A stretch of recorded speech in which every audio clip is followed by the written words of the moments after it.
Welcome to పూరా local.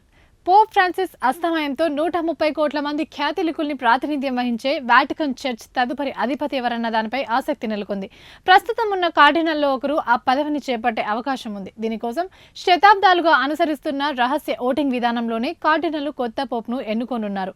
Baptism అనుసరించే పురుష క్యాథలిక్ పోప్గా ఎన్నికవుతారు. 1387 నుంచి కార్డినల్లో ఒకరినే పోప్గా ఎన్నుకుంటున్నారు. అయితే పోప్ గా ఎన్నికయ్యే వ్యక్తి రెండింతల మెజార్టీ సాధించాల్సి ఉంటుంది. పోప్ మరణిస్తే క్యామర్లోగా వ్యవహరిస్తున్న కార్డినల్ తప్పనిసరిగా ధృవీకరించాలి. పోపల్ అపార్ట్మెంట్స్ కు సీజ్ వేయాలి.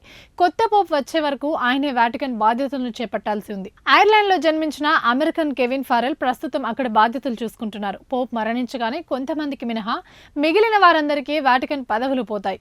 పోప్ సంతాప దినాల అనంతరం కార్డినల్ సమావేశం నిర్వహిస్తారు. కొత్త పోప్ను 80 ఏళ్ల లోపు వయసున్న కార్డినల్లు ఎన్నుకుంటారు.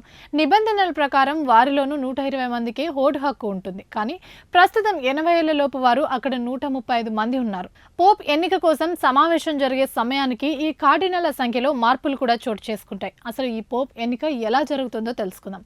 పోప్ ఎన్నికకు పూర్తిగా రహస్య విధానంలోనే ఓటింగ్ ప్రక్రియ జరుగుతుంది. సిస్టీన్ చాపెల్లో జరిగే ఈ ఓటింగ్ లో పాల్గొనే ప్రతి కార్డినల్ ఓటింగ్ సమయంలో చర్చించిన అంశాలను రహస్యంగా ఉంచుతామని ప్రమాణం చేస్తారు. ఒకవేళ దాన్ని ఉల్లంఘిస్తే బహిష్కరణ వేటు తప్పదు. ఈ ఎన్నికల ప్రక్రియకు మొత్తం 15 నుంచి 20 రోజుల సమయం పడుతుంది. మెజారిటీ రాకపోతే సాధారణ మెజారిటీని పరిగణలోకి తీసుకోవాల్సి వస్తుంది. ఎన్నికల్లో ఎవరు విజయం సాధించకపోతే బ్యాలెట్ పత్రాలను నల్లటి పొగను విడుదల చేసే ప్రత్యేక రసాయనాలతో కాల్చేస్తారు.